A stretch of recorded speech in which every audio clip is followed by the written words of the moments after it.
Hello students, welcome to my channel. मैं Nilesh sir और हम और आप मिलकर के पढ़ रहे हैं क्लास 12 के मैथमेटिक्स का एक important and scoring chapter probability. तो ये प्रोबेबिलिटी का 18th वीडियो है।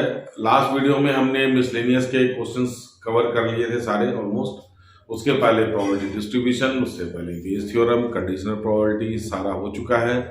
अब हम लोग थोड़ा सा ट्रैक से बाहर जा रहे हैं, एनसीईआरटी के बाहर। हालांकि एनसीईआरटी में ये टॉपिक है, आज का टॉपिक है हमारा इंडिपेंडेंट इवेंट्स। बहुत बार चर्चा हुई थी इसकी कि इसको मैं सेपरेटली लूंगा। रीजन आप देख रहे हैं कि बोर्ड में बहुत कुछ लिखा हुआ है इसके अंदर, बट एनसीईआरटी में इसके एक क्वेश्चन एक्सरसाइज में दे रखे हैं 13.1 के या 2 के, और एक क्वेश्चन 13.2 के, और एक क्वेश्चन मिसलेनियस का एग्जाम्पल नंबर 36 है।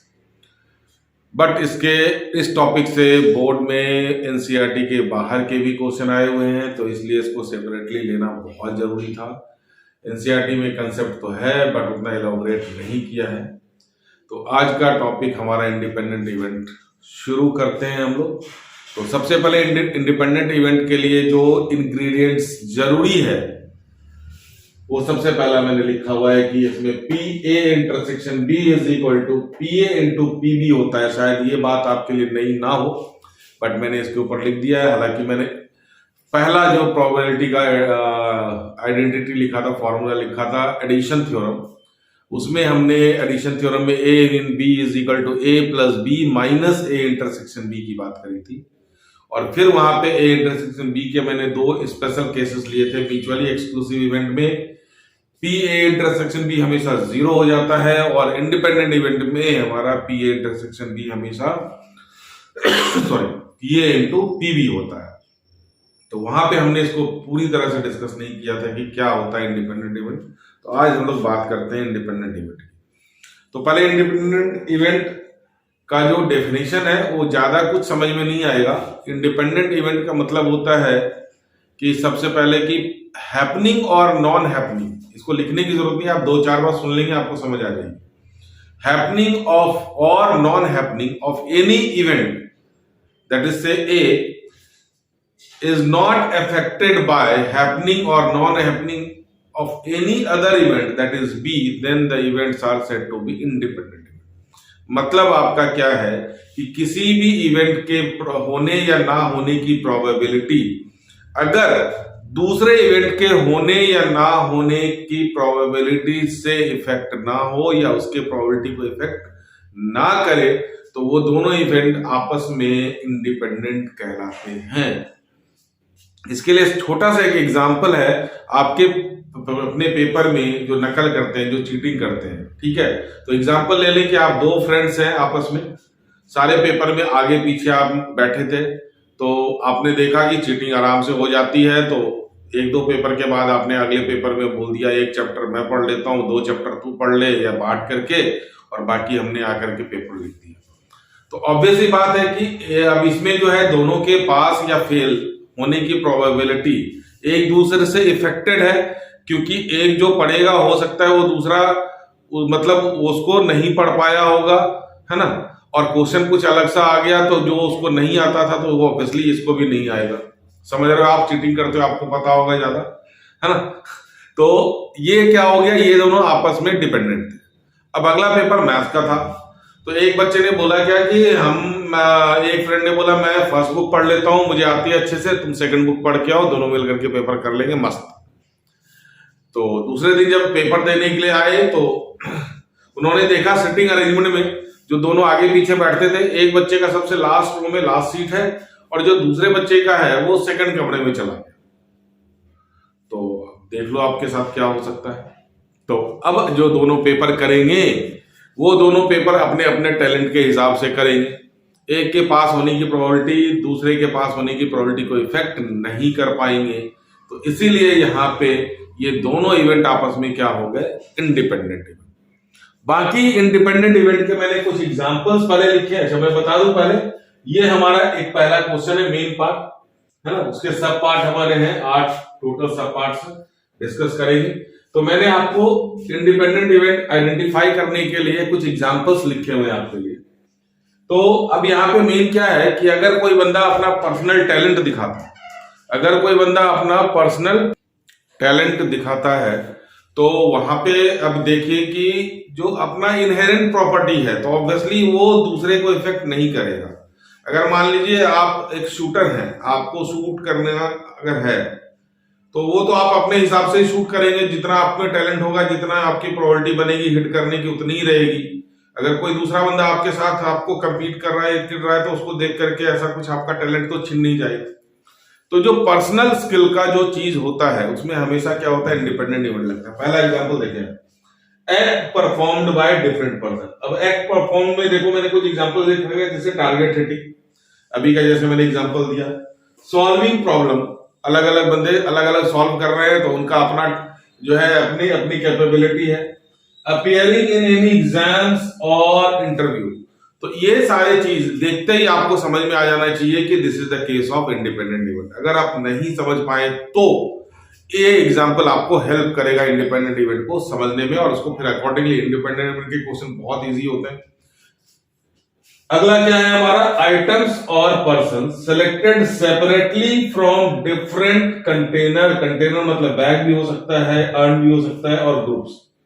सेपरेटली पर्सन को तीन ग्रुप्स हैं, उसमें से अलग अलग ग्रुप्स में से अलग अलग पर्सन को सिलेक्ट करना है।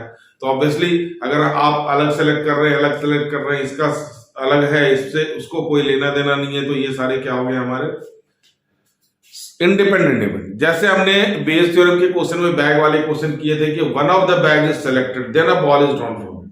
तो वहां पे अगर देखो, यहाँ पे क्या है, अगर फर्स्ट बैग सेलेक्ट हो गया तो रेड की प्रोबेबिलिटी कुछ और होगी, अगर सेकंड बैग सेलेक्ट हो गया तो रेड की प्रोबेबिलिटी कुछ और होगी। तो यहाँ पे सिलेक्शन ऑफ बैग सेपरेट नहीं हो रहा, बैग का selection affect the probability of drawing red ball.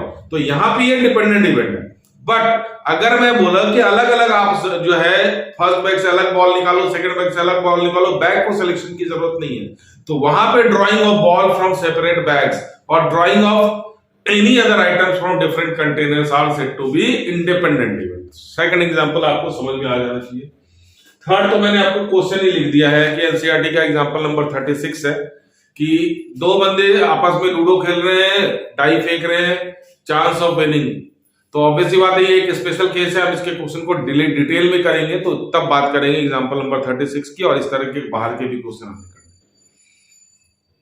तो ये कुछ एग्जांपल्स मैंने आपको दे दिया है इंडिपेंडेंट इवेंट्स के, तो स्क्रीनशॉट ले सकते हैं। ऑब्वियसली क्वेश्चन का भी स्क्रीनशॉट ले लें आप, हम लोग एक एक करके डिस्कस करेंगे, फिर हम लोग क्वेश्चन के ऊपर चलते हैं। तो आप एग्जांपल्स के स्क्रीनशॉट आपके पास होने चाहिए। चलिए अब हम लोग क्वेश्चन की बात करते हैं कि probabilities of hitting a target by A B and C. Obviously A B C क्या है, ये लोग शूटर है और शूट कर रहे हैं, तो इनकी जो टारगेट को हिट करने की प्रोबेबिलिटी क्या है, ए की 1/2 है, बी की 1/3 है और सी की 1/4 है रेस्पेक्टिवली है, इसलिए ए बी सी की प्रोबेबिलिटी 1/2 1/3 होगी। तो सबसे पहले आप यहीं पे आ जाए कि ये इंडिपेंडेंट इवेंट है या नहीं है। ये पर्सनल स्किल का बात है, अलग अलग बंदे अलग अलग कैपेसिटी से शूट कर रहे हैं, तो ऑब्वियसली ये इंडिपेंडेंट इवेंट है। तो इंडिपेंडेंट इवेंट होने के बाद आपको दो चीजें, एक इंग्रेडिएंट मैंने आपको बताया P A intersection P is equal to P A into P B होता है। दूसरी जो चीज की जरूरत पड़ेगी, ऑब्वियसली ये भी नया नहीं है आपके लिए, A not is equal to 1 minus P A. तो इंडिपेंडेंट इवेंट में सबसे पहला स्टेप में calculate P A not P B not P C not as given in the question. अगर दो बंदे हैं तो दो ही निकाले, चार बंदे हैं तो चारों निकाले। ऑब्वियसली इसके लिए ए भी चाहिए, बी भी चाहिए एंड सी भी चाहिए।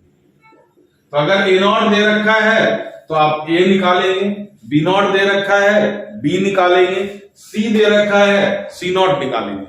तो हमारे को दोनों चीजों की जरूरत पड़ेगी इंडिपेंडेंट इवेंट में, P A not, P B not, P C not, तीनों के पेयर्स कंप्लीट होने चाहिए। तो सबसे पहले हम क्या करते हैं, क्वेश्चन में कुछ भी अभी हमने नहीं पढ़ा है, इंडिपेंडेंट इवेंट पढ़ते ही समझ में आते ही हमारे को ये 6 के 6 या 4 के 4 डिपेंड करता है कि कितने पर्सन हैं।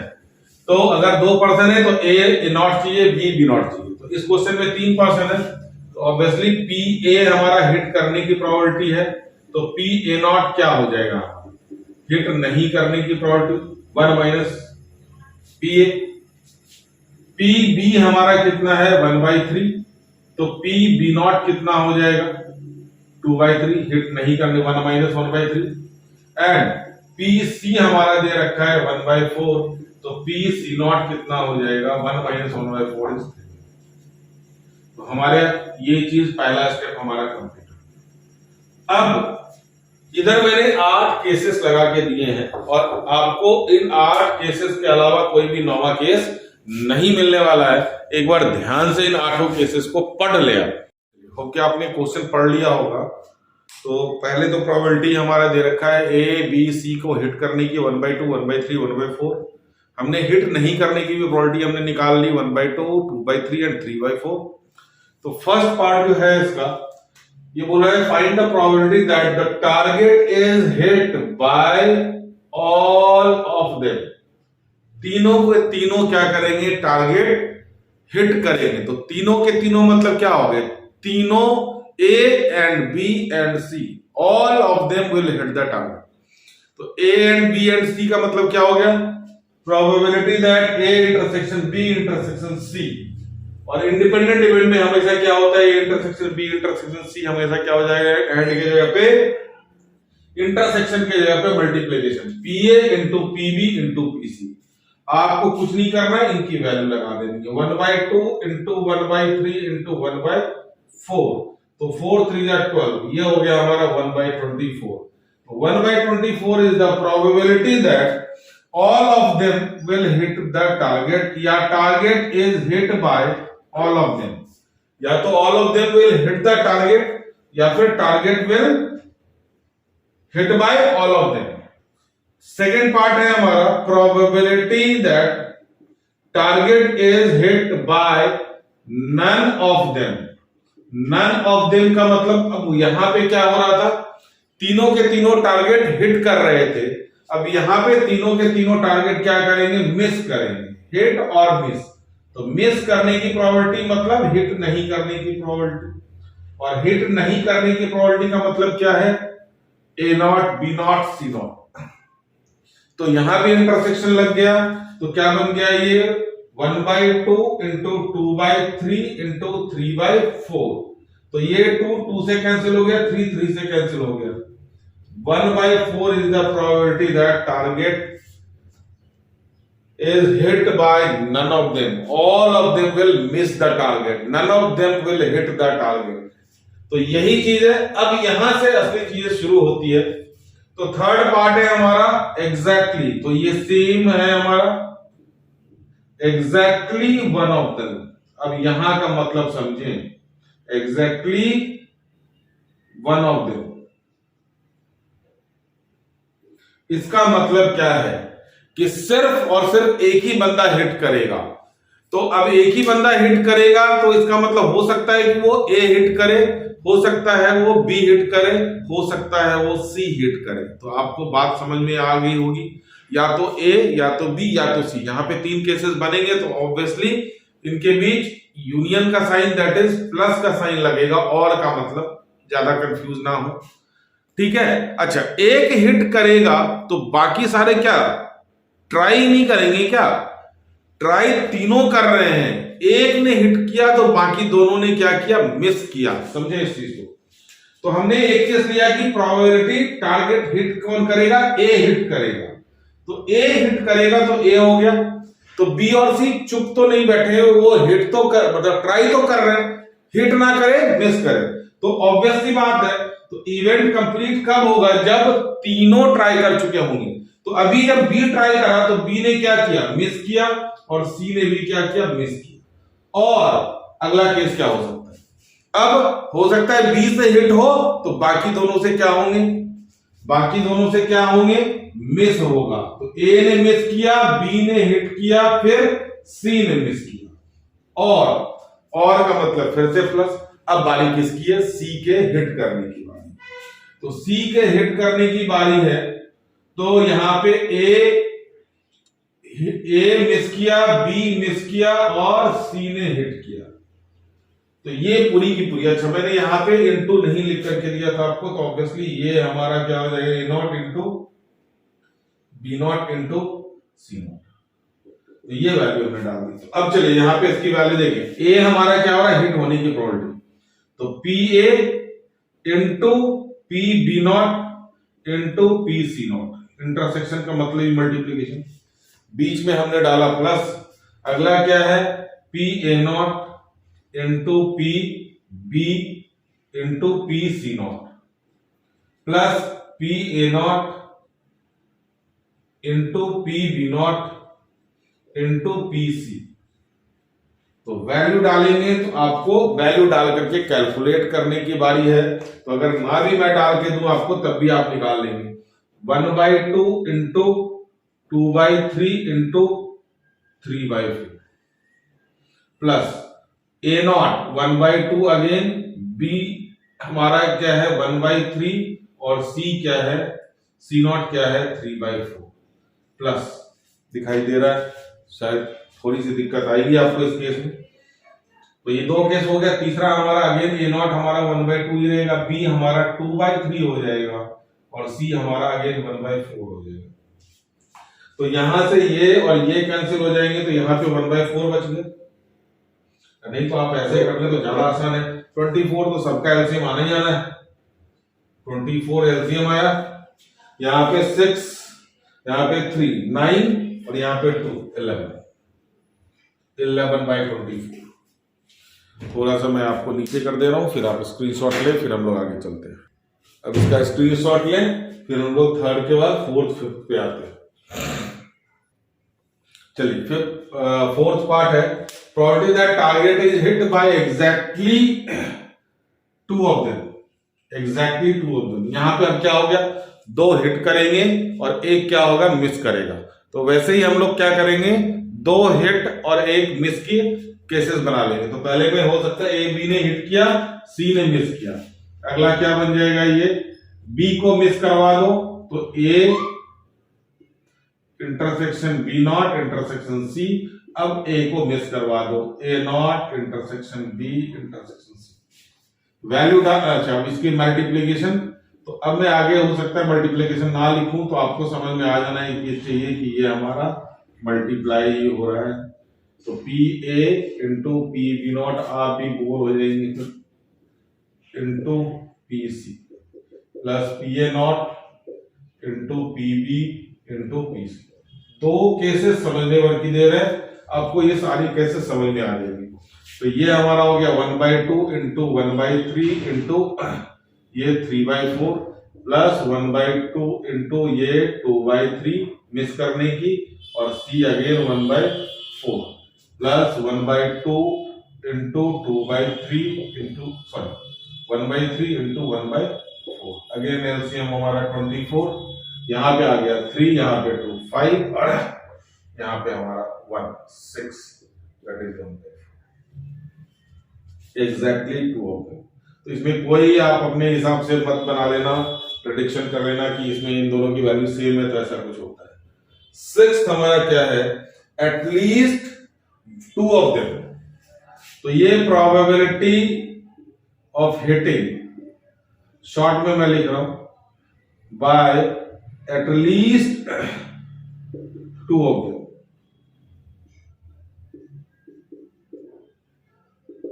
एटलीस्ट 2 का मतलब क्या होता है, 2 और मोर, 2 और मोर।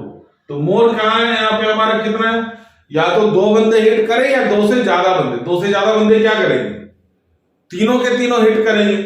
तो ये तो सारा का सारा केस रिपीट हो जाएगा, है ना। तो मैं सिर्फ ये वाला पोर्शन लिखूंगा, ये 2 बंदे तो हिट करेंगे करेंगे, तो ये सारा का सारा कॉपी पेस्ट, प्लस तीसरा क्या हो जाएगा हमारा, तीनों ने हिट किया, तो पहला वाला हमारा ये सारा पहला वाला केस कॉपी पेस्ट आ जाएगा इसके अंदर। तो ये हो गया हमारा P A into P B into P C not, यही वाला केस कॉपी हो रहा है, plus P A into P B not into P C plus P A not into P B not, sorry into P B PC.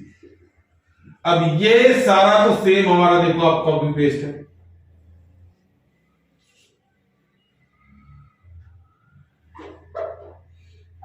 ये सारा का सारा हमारा यही कॉपी पेस्ट है तीनों केसेस।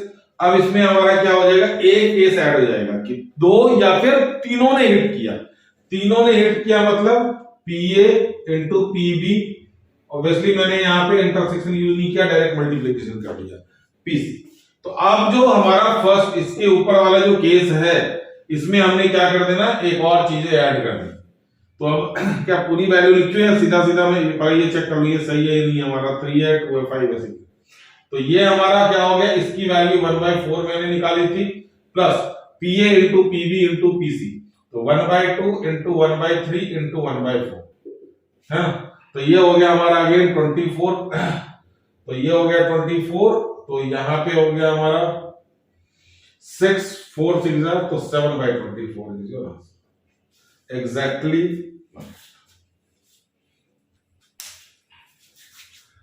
ठीक है, अब अगला जो हमारा पार्ट है that is question number 6, very very important, क्योंकि हम इस कंसेप्ट को बहुत पहले से यूज करते आ रहे हैं लेकिन पता नहीं था कि ये ऐसा कुछ होता है।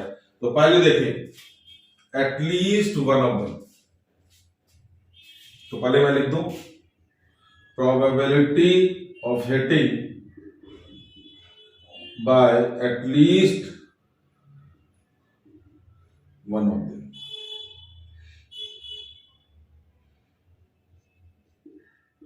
पहले वन ऑफ देम का मतलब, एटलीस्ट वन ऑफ देम का मतलब क्या हो गया, एटलीस्ट वन का मतलब वन और मोर। अब यहां पे मोर में क्या हो सकता है, 2 पर्सन्स भी हो सकते हैं या फिर तीनों के तीनों हो सकते हैं। समझ में आ रही है बात, समझ में आ रही है। तो इसमें क्या करेंगे, probability of hitting by one of them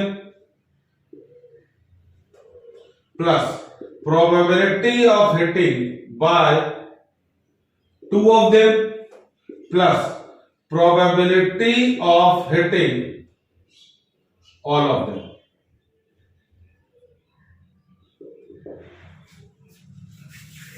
समझे यहां पे, probability by hitting one of them. One of them हमारा क्या है, यहां पे एग्जैक्टली 2 of them से कर लिया था हमने, एक ने हिट किया 2 ने मिस किया। Probability of exactly 2 of them क्या है, दो ने हिट किया एक ने मिस किया। Probability by all of them, तीनों ने हिट किया, मिस किसी ने नहीं किया।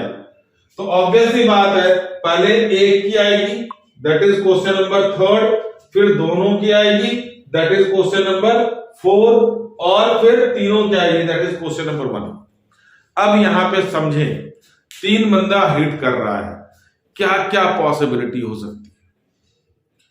हो सकता है कि वो तीनों ने हिट किया हो सकता है उसमें से 2 ने हिट किया हो सकता है उसमें एक ने हिट किया हो, या हो सकता है उसमें किसी ने हिट नहीं किया हो।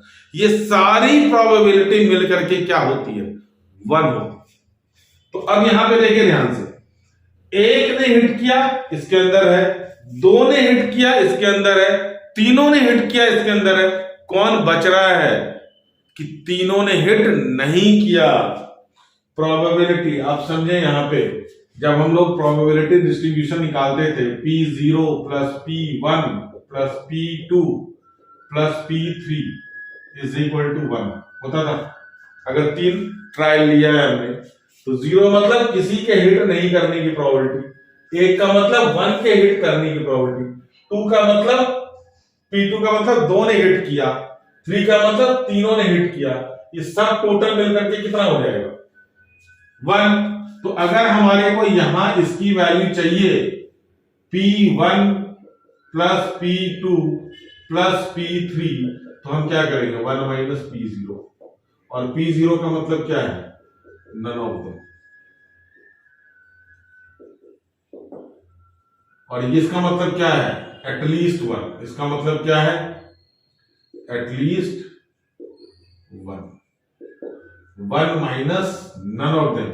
इसीलिए हमने आज पीछे भी जो है बहुत जगह यूज किया होगा, एटलीस्ट 1 का मतलब होता है पूरी प्रोबेबिलिटी में 1 माइनस नॉट।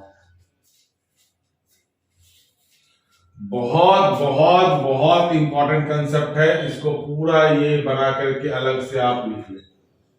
हालांकि ये कंसेप्ट का पूरा एक टॉपिक होता था हमारा बाइनोमियल डिस्ट्रीब्यूशन, जो कि डिलीटेड है, इसीलिए थोड़ी बहुत दिक्कत है, नहीं तो अभी तक आप लोगों को ये बात अच्छी तरह से समझ में आ गई होती। फिर से मैं रिपीट कर देता हूं, अगर 3 बंदे ने हिट किया है, क्या क्या 3 बंदे ने ट्राई किया है, क्या क्या पॉसिबिलिटी हो सकती है। हो सकता है कि वो तीनों से हिट हो जाए, हो सकता है वो किसी 2 ने हिट करा हो, तीसरा ने मिस करा हो सकता है कि एक ने हिट करा हो, बाकी और क्या पॉसिबिलिटी है कि एक ने भी हिट नहीं किया हो। तो ये वाली चीज क्या है, not target is not hit, target is hit by none of them, 1 of them, 2 of them, 3 of them, total sum हमारा 1। तो अगर हमने ये पूरा पोर्शन हमारा एटलीस्ट 1 का मतलब क्या होता है, 1 और मोर, तो इसमें अगर हमने एक वैल्यू और ऐड कर दी, probability that target is hit by none of them, तो ये sum total is equal to क्या हो जाएगा, 1। तो ये हमारा प्रोबेबिलिटी दैट, एक तो है कि आप सारी वैल्यू डाल के निकाल लो, कोई प्रॉब्लम नहीं, लेकिन उतना लंबा निकालेगा कौन। तो यहां पे क्या हो गया, probability of hitting the target at least by 1 of them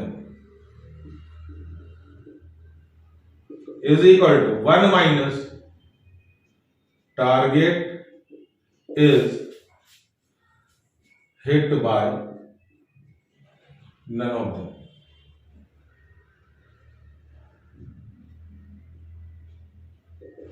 इसका मतलब क्या हो गया, 1 minus A not B not C not. तो आंसर हमारा क्या आ गया, 1 माइनस ए नॉट हमारा 1 बाई, बी नॉट हमारा 2 by 3, 3 by 4, 1 minus 1 by 4 that is 3 by 4 is the probability that target is hit bye at least 1 of them, target is hit bye at least 1 of them. Screenshot ले फटाफट, आज बहुत ही important concept था इसका।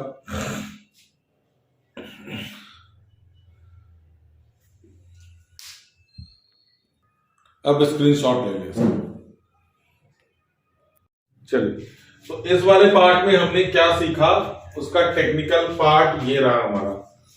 इसको मैंने elaborate करके यहाँ पे सारी वैल्यू आपको लिख दी है, P0 plus P1 plus P2 plus P3 dot dot डॉट Pn, where n is the number of trial. हालांकि इतने की जरूरत नहीं पड़ेगी, P3 तक हमारा काम निपट जाता है। तो ये हमारा क्या है, probability of that target is hit by none of them, यही है। ये हमारा 1 of them, 2 of them, 3 of them. तो ये इस पूरे का मतलब क्या हो गया, एटलीस्ट 1। गलती से भी एटलीस्ट 1 की जगह अगर एटलीस्ट 2 हो तो ये फॉर्मूला यूज नहीं होगा। तो ये सिर्फ क्या है, सिर्फ और सिर्फ एटलीस्ट 1 के लिए यूज होता है कि probability of at least 1 is equal to 1 minus probability of not. तो ये था हमारा 6th पार्ट। अब हम लोग 7th पे आएंगे। 7th है हमारा टारगेट इज हिट। ध्यान से समझना इस चीज को, target is hit, probability that target is hit.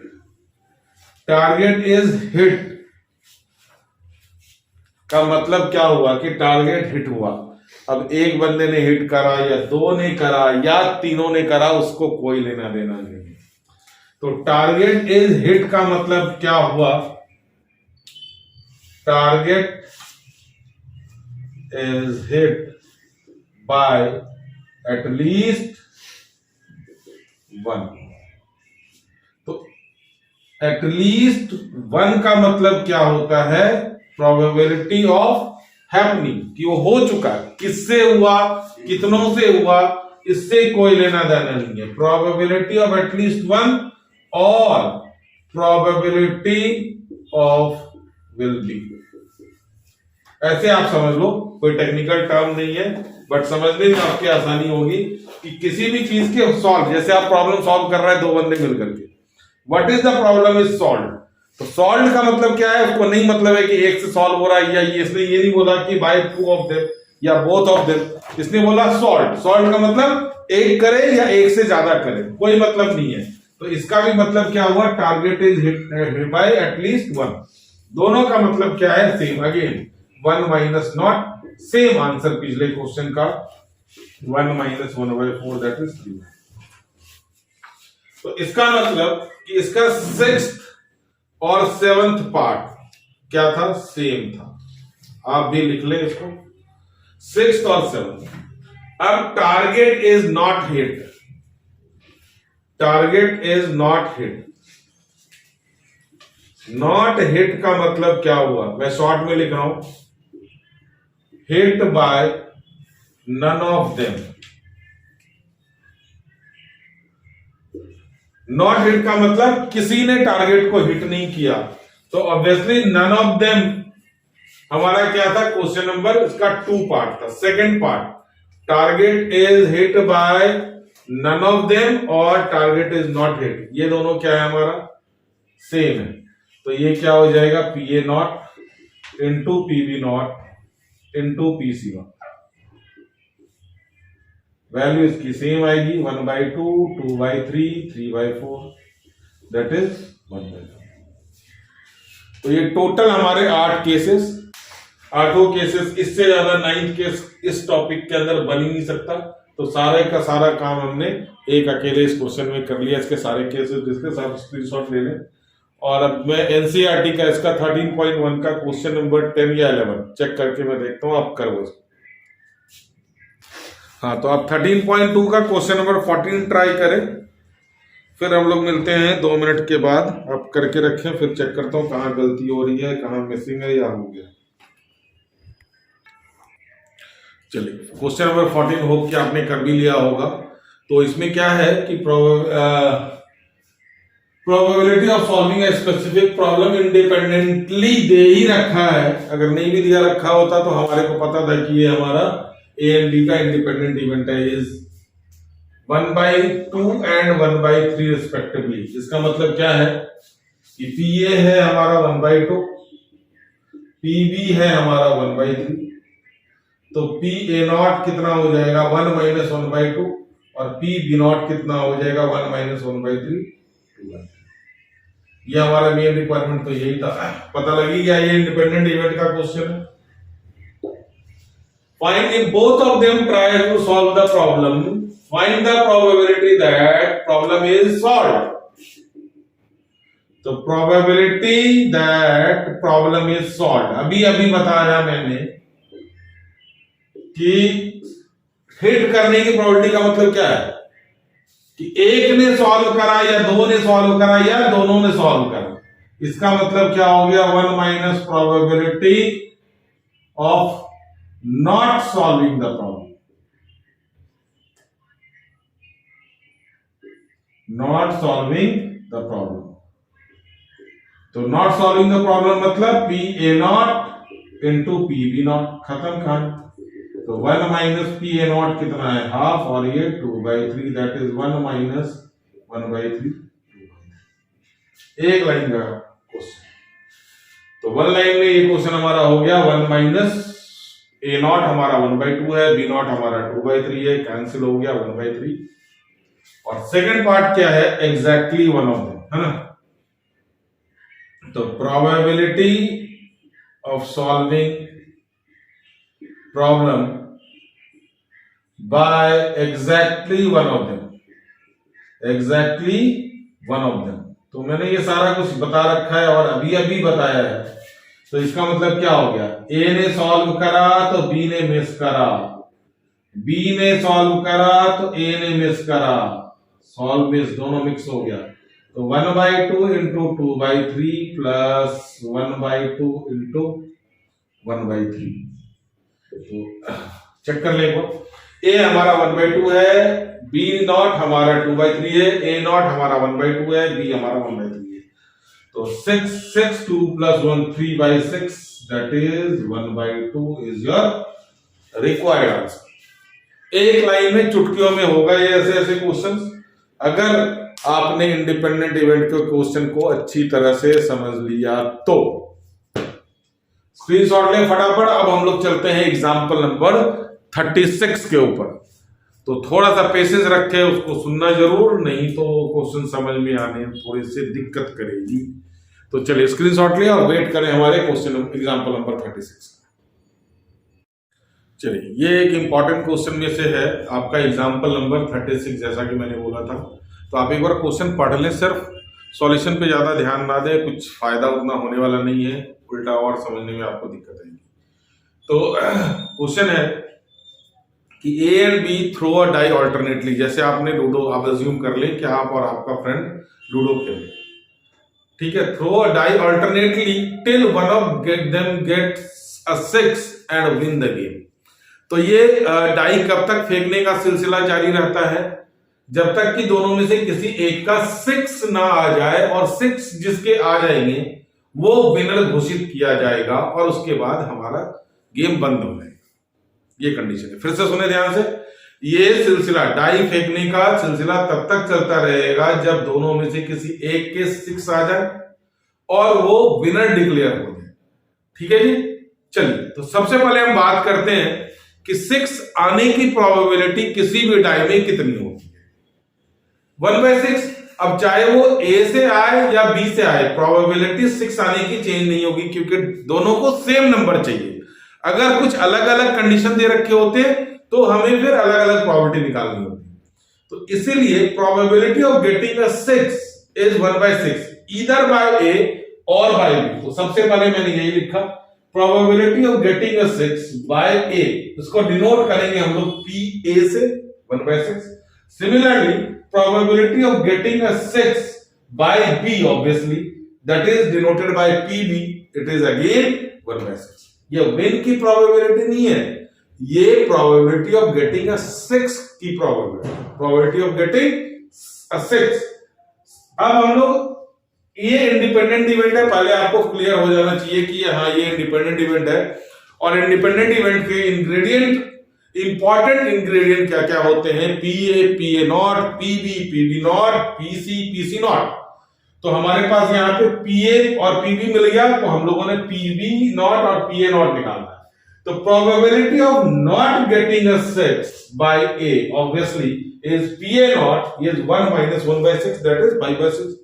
6 नहीं आना मतलब कोई और पांचों में से नंबर आना, that is 5/6। Similarly probability of getting not a 6 by B, PB not denote करेंगे उससे, इज अगेन 5/6। ये तो हो गई वैल्यू कैलकुलेशन की बात। अब समझे कि क्वेश्चन का क्या है यहां पे स्टोरी। इस तरह के क्वेश्चन में एक चीज जरूर दिया रहेगा, चाहे प्रोबेबिलिटी किसी के निकालने की हो, यहां पे find the respective probability of winning, है ना। दोनों खेलेंगे तो विन करने की प्रोबेबिलिटी, मतलब किसका 6 आ जाए वो प्रोबेबिलिटी निकालनी है हमें। तो रेस्पेक्टिव प्रोबेबिलिटी ऑफ विनिंग, तो किसी की भी प्रोबेबिलिटी निकालनी हो, लेकिन ये जरूर क्वेश्चन मेंशन किया होगा कि गेम स्टार्ट कौन कर रहा है।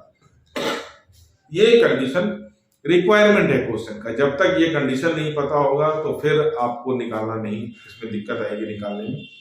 तो इसीलिए यहाँ पे कंडीशन क्या दे रखा है, if A starts the game. पहले डाई किसके हाथ में, ए के स्टार्ट। तो आप फर्ज कीजिए, मतलब इमेजिन कीजिए एक सिचुएशन, आप और आपका फ्रेंड आपस में बैठा हुआ है, आप ए है, आपका फ्रेंड बी है। तो डाई किसके हाथ में है, हमारे हाथ में। तो हमने डाई फेंकना शुरू किया।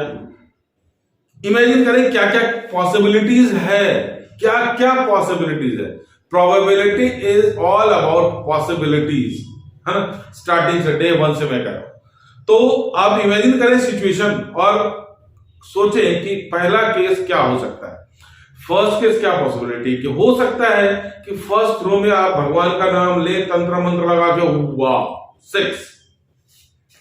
तो ये पॉसिबिलिटी है कि वो पहले ही थ्रो में 6 लेकर के आ जाएगा और बी को फेंकने का मौका भी नहीं मिलेगा। कभी कभी लूडो में होता होगा, कोई दिन आपका बहुत अच्छा है ओ भाई पहली बार में 6 आ गया, है ना, तो पहली बार में 6 आया, तो 6 आने की प्रोबेबिलिटी, डाई किसके हाथ में था, ए के हाथ में, तो सबसे पहली पॉसिबिलिटी क्या हो सकती है कि हो सकता है कि ए का 6 आ जाए, तो हमने इसको क्या करा, ए से डिनोट किया। बहुत ध्यान से सुनिएगा और थोड़ा पेशेंस जरूर रखेंगे जब तक मैं अपनी पूरी बात फिनिश ना करूं।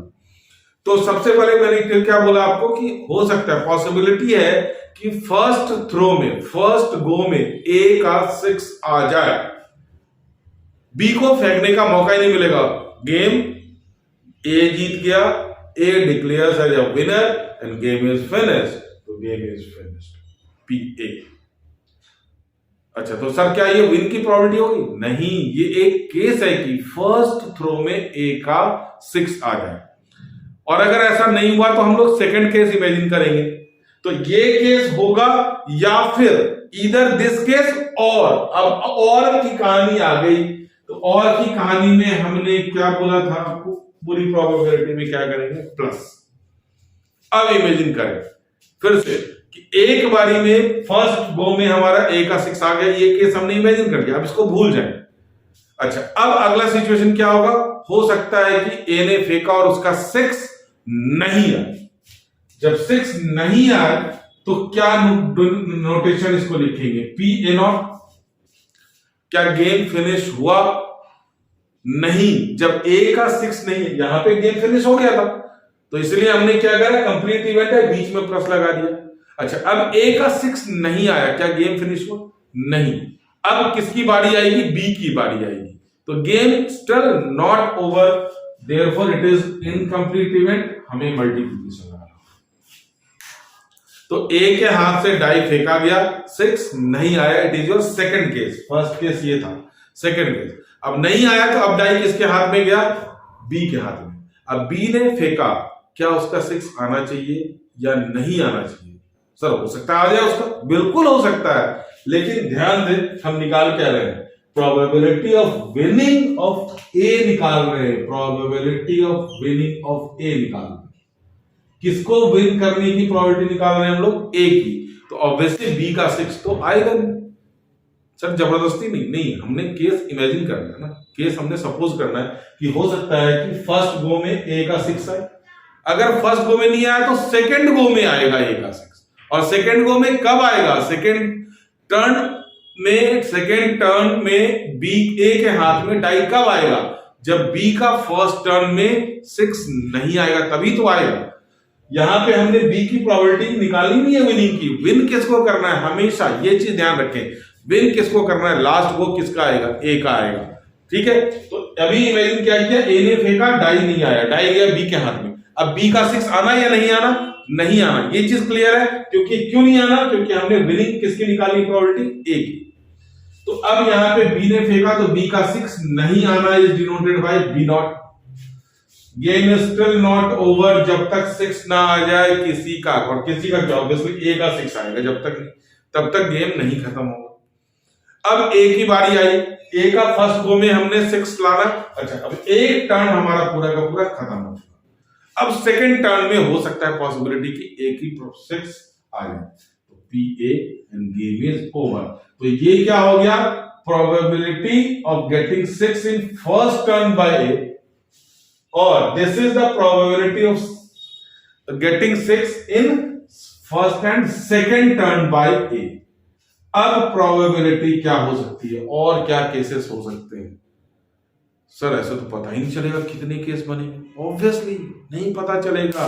कभी कभी आप आधे घंटे तक लगे रहते हैं, भाई आज तो 6 आ ही नहीं रहा, ना तेरा आ रहा, ना मेरा आ रहा, ना तेरा आ रहा, ना मेरा आ रहा, आधे घंटे तक निकल गया। इमेजिन करें अगर नहीं आया आधे घंटे के बाद तो अगला आधा घंटा और निकल जाएगा, हो सकता है ना आए, दिन भर खेलते रहे आप लगे रहे, तो देयर इज पॉसिबिलिटी कि आपका ताउम्र 6 ना आए, दोनों का चांसेस है तो सही कि आप खेलते रहे, एक दिन हो गया, 2 दिन हो गया, 3 दिन हो गया, पूरी उम्र तक पॉसिबिलिटीज आर देयर, वहां है पॉसिबिलिटी कि आपके 6 नहीं आए, है ना। तो अब यहां पे फर्स्ट गो में 6 नहीं आया, अब हमारा क्या होगा, थर्ड टर्न में, तो ऑब्वियसली फर्स्ट 2 टर्न में किसी के 6 नहीं आएंगे, मैंने फेंका नहीं आया, तूने फेंका नहीं आया, फिर मैंने फेंका नहीं आया, फिर तूने फेंका नहीं आया, 2 टर्न खत्म। अब मैंने फेंका, हो सकता है कि आ जाए। तो अब यहां पे क्या होगा, फर्स्ट टर्न में ए का नहीं आना, बी का नहीं आना, this is your first turn, game is not over. Into P का ए का नहीं आना इंटू बी का नहीं आना, सेकेंड टर्न। अब इंटू ए का आ गया, there is possibility. So this is your first turn, this is your second turn, and this turn will be go on and on and on till infinity. समझिए यहां पे इस केस को आराम से। Probability of winning of A if A starts the game first. हो सकता है फर्स्ट टर्न में A का 6 आ जाए, that is denoted by PA. हो सकता है फर्स्ट टर्न में ना आए तो बी के हाथ में गया, लेकिन बी का 6 नहीं आएगा। क्यों नहीं आएगा, क्योंकि हम प्रोबेबिलिटी निकाल रहे हैं ए के विनिंग की।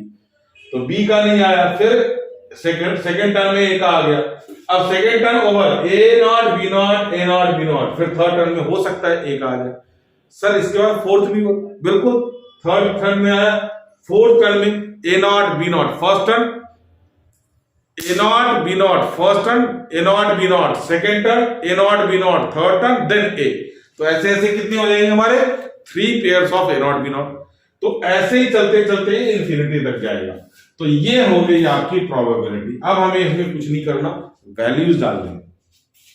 A की वैल्यू 1/6 प्लस 5/6 इंटू 5/6, एक साथ रखें इसको, जरूरत पड़ेगी अभी, इंटू ए की वैल्यू 1/6।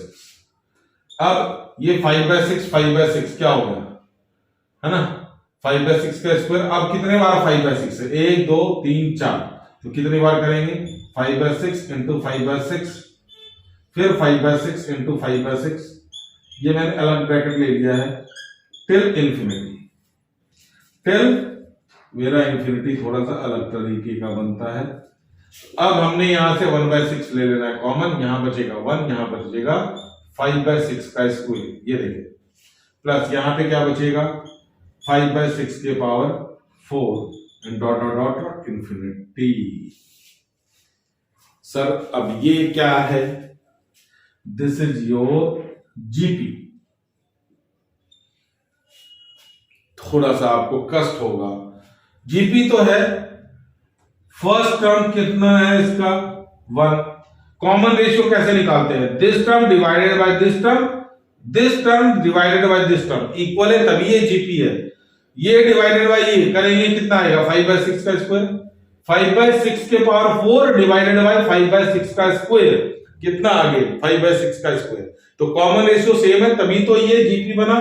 तो फर्स्ट टर्म में कॉमन रेशियो कितना है हमारा 5/6 का स्क्वायर, और ये पूरा सिंबल क्या है, एस इंफिनिटी का फॉर्मूला। अब एस इंफिनिटी का फॉर्मूला होता है A/1 - R। यहां देखिए आप, ये मैंने आपके लिए लिख करके रखा हुआ है, AR square AR cube dot dot dot infinity sum of GP S infinity A/1 - R। तो फटाफट से अब हम इसकी वैल्यू लिख देते हैं। 1/6 तो बाहर रहेगा, A हमारा 1 है, हमारा 5/6 का स्क्वायर, ए हमारा कितना है 1 है, 5/6 का स्क्वायर दैट इज 25/36। दिखाई दे रहा है, एक सेकंड, चलिए मैंने ये वाली वैल्यू, ये फॉर्मूला मैंने इधर लगा देना। एस इंफिनिटी हमारा क्या बन गया 1/6 बाहर है, प्रोबेबिलिटी ऑफ विनिंग 1/6 बाहर है, A/1 - R 25/36। अब इसी का क्या करना, हमने एलसीएम लेना है, 136 - 25/36, दिस 6 36, ये 6 कहां पहुंच जाएगा ऊपर, this is 6/11। This is probability of winning of A if A starts। तो ये 6/11 है, therefore probability of winning of B, probability of winning of B is equal to 1 minus 6 by 11, that is 5 by 11. These are the respective probability of their winning of A and B. तो थोड़ा सा खतरनाक सा question जरूर लगा होगा आपको। तो क्वेश्चन में थोड़ी सी प्रॉब्लम है, स्टार्टिंग में थोड़ा सा समझ में पाना आसान है कि सर ए जीत गया तो आप क्यों खेल खेल रहे हैं, ऐसा नहीं है। ए जीता, हो सकता है आप लूडो इमेजिन करें, हो सकता है आपका फर्स्ट टाइम में 6 आ जाए, हो सकता है थर्ड में आए, हो सकता है सेकंड में आए, हो सकता है फोर्थ में, हो सकता है ना आए, दिन भर खेलते रहे। इसीलिए केस हमारा इन्फिनिटी तक बनेगा, उसके बाद सारे वैल्यूज डालने का। और हो सकता है यहाँ आपको दिक्कत है तो आप प्लीज एक बार जीपी जरूर देख ले। जीपी तभी बनता है जो common ratio this divided by this will be equal to this divided by this. अब ये कहां तक जा रहा है नहीं पता। एस इन्फिनिटी का formula first term upon 1 minus R, first term हमारा 1 था और r हमारा है 5/6 का स्क्वायर। r है हमारा 5/6 का स्क्वायर, जहां वैल्यू हमने डाला 1 minus 5/6 का स्क्वायर 25/36। तो हो कि आपको ये क्वेश्चन समझ आया होगा। अभी हम इसी तरह का एक और क्वेश्चन लेते हैं, तो मोस्ट प्रॉब्ली इसका सारा डाउट आपका वहां पे क्लियर हो जाएगा। स्क्रीनशॉट ले लें। चलिए नेक्स्ट क्वेश्चन देख लें। A and B throws a pair of dice. सबसे पहली चीज यहाँ पे चीज पेयर ऑफ डाइस, इसका effect total number of outcome बताने की जरूरत नहीं है आपको। 36 1 1 1 2 1 3 1 4 1 5 1 6 2 1 2 2 2 3 2 4 2 5 2 6। ठीक है जी, तो ये टोटल आउटकम हमारा क्या हो गया 36। ऑल्टरनेटली ऑब्वियसली पिछले वाले क्वेश्चन का बिल्कुल रिजेंबल है। A wins if he throws 6 before B throws a 7। ध्यान से देखें यहां पे, सर डाइस में 7 कैसे आ सकता है? बिल्कुल नहीं आ सकता है डाइस में 7, लेकिन अगर पेयर ऑफ डाइस आप फेंक रहे हो तो आपका सम जरूर 7 आ सकता है। तो अब यहां पे एक चीज अपने आप यहां से थोड़ा सा अपने आप को एडजस्ट करें कि B को फेंकना क्या है 7 और A को फेंकना क्या है 6। तो ऑब्वियसली एज अ सम है ना, दोनों डाइस पे जो सम आना चाहिए वो टोटल में पेयर में क्या हो रहा है 6। तो यहां पे A wins if he throws 6 before A throws 7। A दोनों A का आउटकम्स का सम 7 ना आ जाए इससे पहले A को क्या करना पड़ेगा, अपना सम 6 लाना पड़ेगा। ये किसके कंडीशन है जीतने के? A के, तभी A जीतेगा। आगे पढ़े। B wins if he throws, obviously B को क्या फेंकना है 7 एज ए सम और बिफोर A throws 6, A के 6 फेंकने से पहले। ऑब्वियस सी बात है।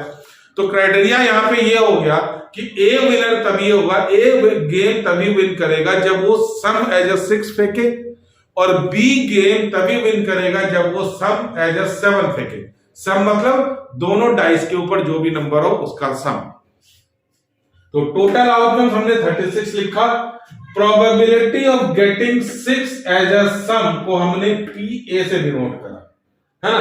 तो अब यहां पे इसकी प्रोबेबिलिटी निकालेंगे। पहले 6 आने का आउटकम क्या क्या है, सम कैसे कैसे आता है। मैंने आपको सारा चीज सिखा रखा है कि सम जब भी हो हमेशा छोटे नंबर से शुरू करें।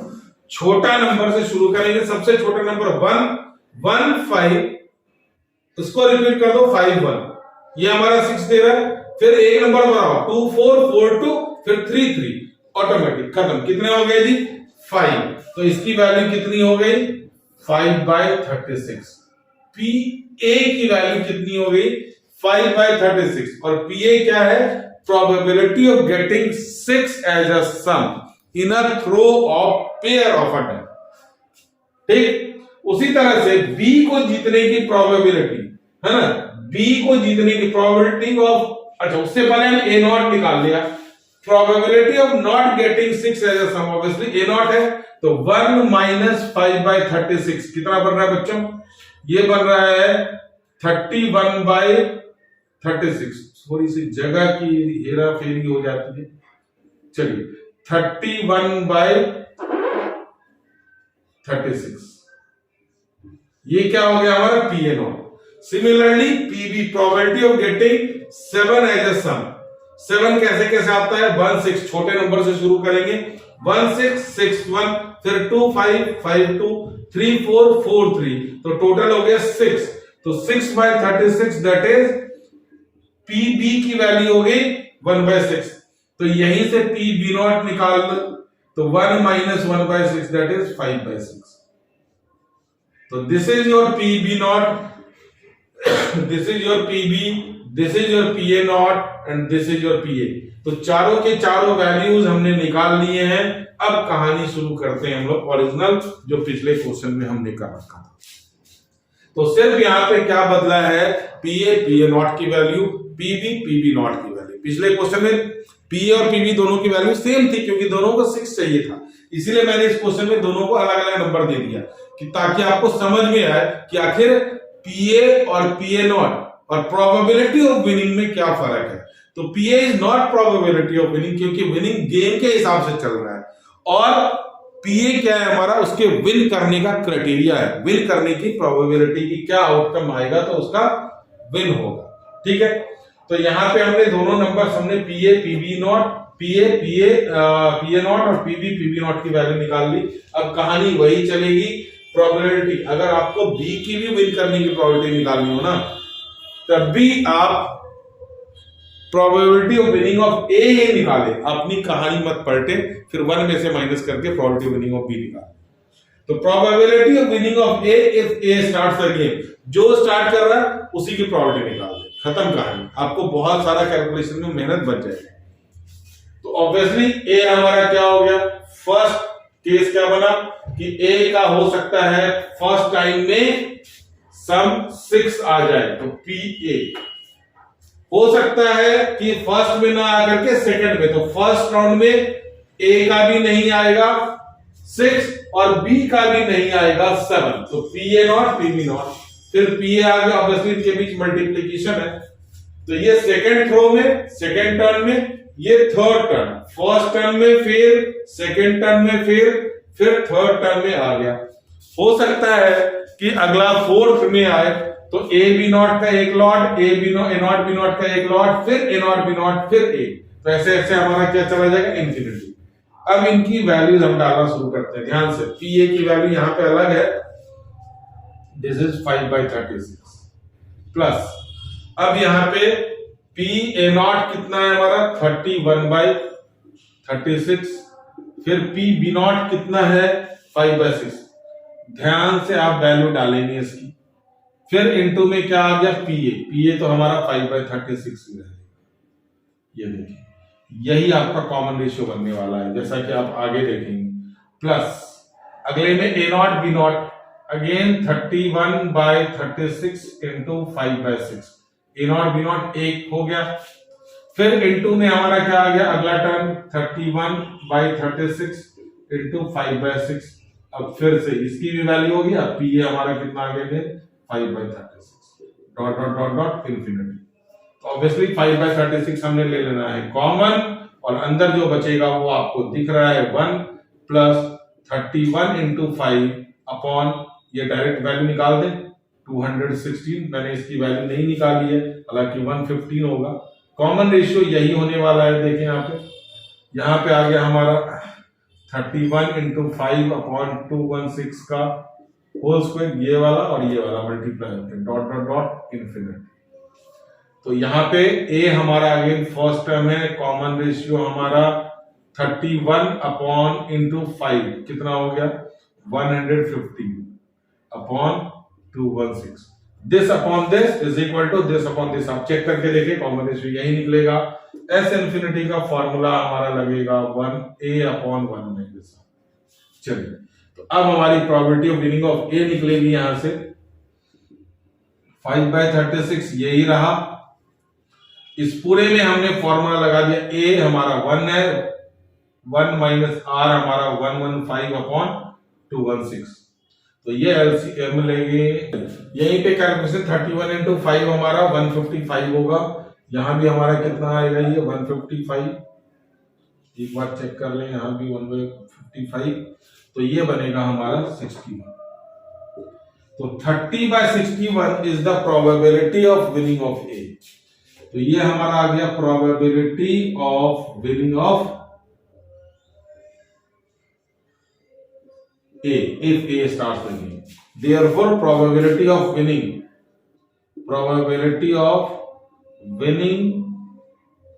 of B, तो 1 minus 30 upon 61, that is 61 minus 30 upon 61. This is 31 by 61. So this is the probability of winning of B. तो ये रेस्पेक्टिव प्रोबेबिलिटी हो गई।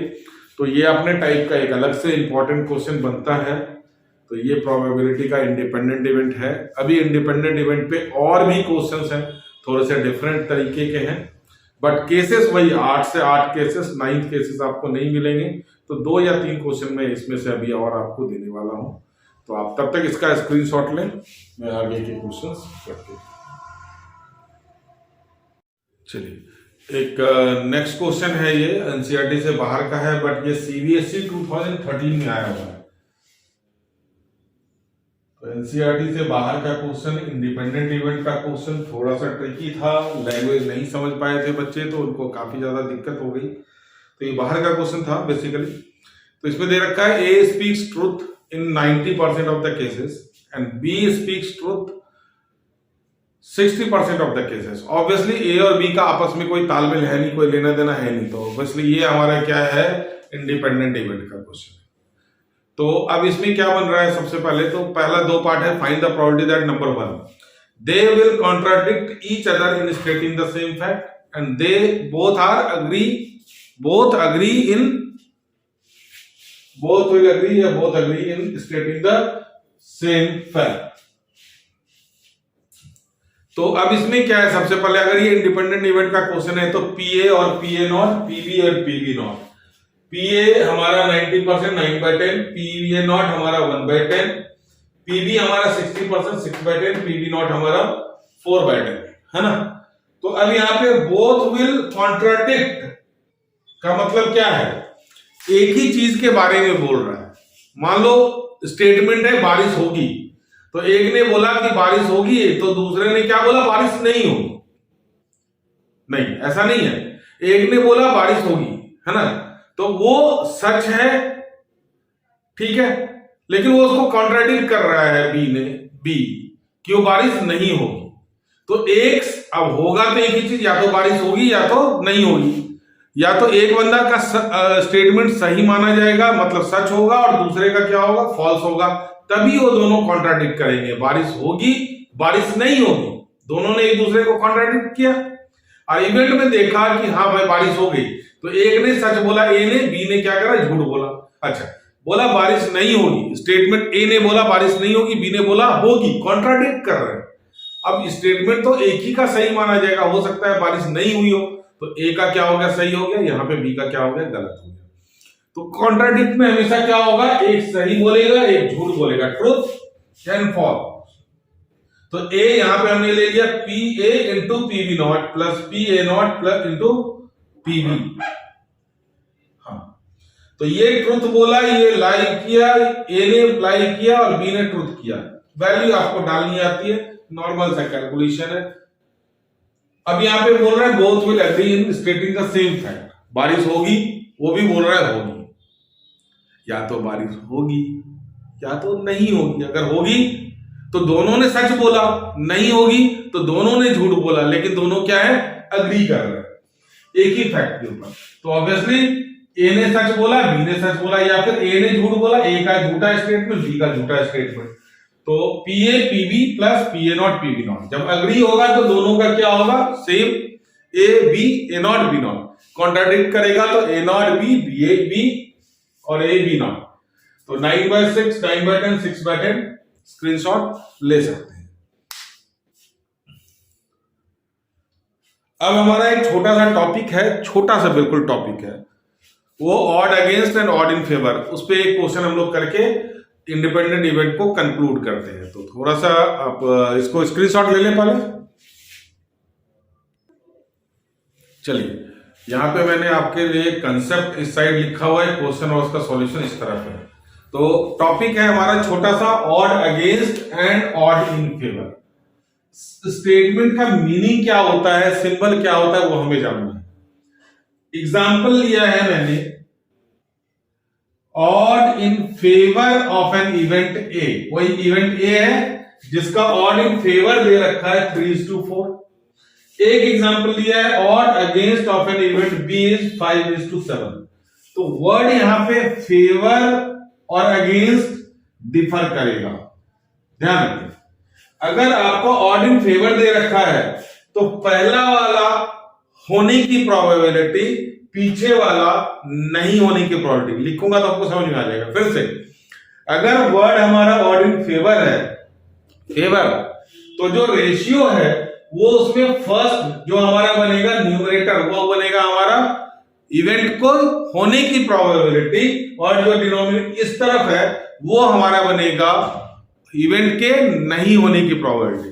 कहने का मतलब यहां पे अगर ऑड इन फेवर दे रखा है तो हमारा पीए क्या होगा 3/3+4, ये लिखने का तरीका है, दैट इज 3/7।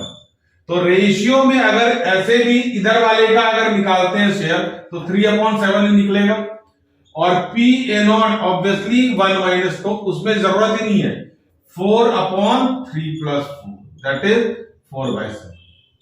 तो सामने वाला होने की प्रोबेबिलिटी, पीछे वाला नहीं होने की प्रोबेबिलिटी। कब? जब वर्ड फेवर दे रखा हो, अगेंस्ट दे रखा हो तो सामने वाला नहीं होने की प्रोबेबिलिटी और पीछे वाला होने की प्रोबेबिलिटी, है ना। तो मैं यहां पे ऐसे भी लिख देता हूं, ये हमारा ए और ये हमारा क्या होता है ए नॉट। जब वर्ड अगेंस्ट हो तो ये होगा हमारा नॉट और ये होगा हमारा होने का। तो पी बी कितना हो जाएगा, पीछे वाला होने की प्रोबेबिलिटी 7/5+7, लिखने की जरूरत नहीं है, आप डायरेक्ट 5/12 लिख सकते हैं। और पी बी नॉट क्या हो गया हमारा, सामने वाला 5/12। तो ये है हमारा odd against and odd in favour का कॉन्सेप्ट। इसी के ऊपर बेस मैंने एक क्वेश्चन आपके लिए लिया है। क्वेश्चन इज, आप स्क्रीनशॉट ले लें पहले क्वेश्चन का, पूरे बोर्ड का।